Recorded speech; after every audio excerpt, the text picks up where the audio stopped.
বসাবো মাংস মানে করতে বলে, তো আমি এখানে স্বাদ মতো লবণ দিয়ে দিয়েছি, পেঁয়াজটা লাল হয়ে গেছে।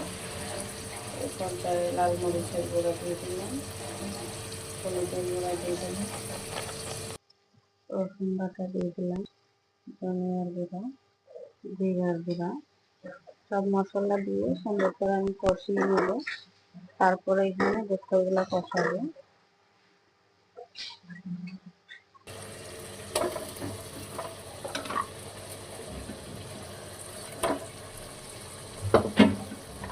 চিকেনগুলো দিয়ে দিলাম,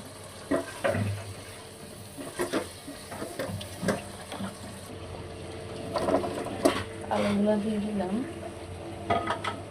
দিয়ে চিকেন অল্পের মধ্যে দিয়ে জল রান্না করবো।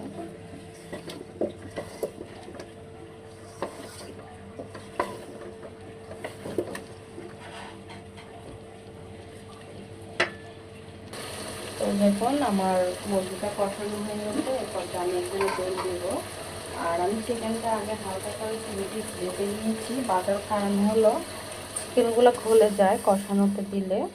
তো আমি এখন যেহেতু ঝোল রান্না করব, আমার বাচ্চারা একটু ঝোল পছন্দ করে, তার জন্য আমি ঝোল দিয়ে দিলাম। আর আমি আমার জন্য যে তরকারিটা রান্না করব সেটা হয়েছে কক মোরগ, সেটা আলাদা করে রান্না করব। আর আমি অল্প অল্প করে রান্না করি, যেহেতু আমি একা খাই কক মোরগটা। আর ওদের জন্য আমি ফার্মটা রান্না করেছি, একটা খুব সুন্দর করে রান্না করেছি, আপনারা দেখেছেন। তো ভালো লাগলে আপনারাও বাসায় এভাবে খেতে পারেন ঝোলটা। দেখুন আমার লবণীয় রান্নাটা হয়ে গেছে।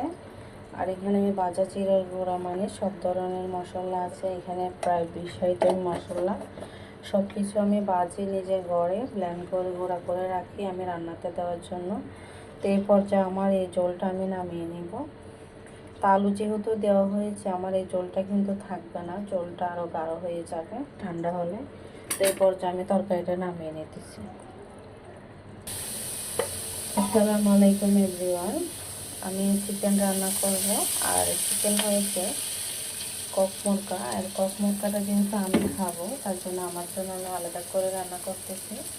আর বাচ্চাদের জন্য আমি সুন্দর করে রান্না করেছি আরেকটা রেসিপি, সেটাও আপনার সাথে শেয়ার করেছি। আমি এখানে পর্যাপ্ত পরিমাণ পেঁয়াজ দিয়ে দিয়েছি, যতটুকু লাগবে। যেহেতু অল্প রান্না করবো, আমি ছোট একটা পাতিলে বসাই দিতেছি। এই পর্যায়ে আমি দিয়ে দিব মশলা। ঠান্ডা লাগছে, আমার গলাটা কিন্তু ভারী, তো আমি এখানে স্বাদ মতো লবণ, হলুদ, লাল মরিচের গুঁড়া,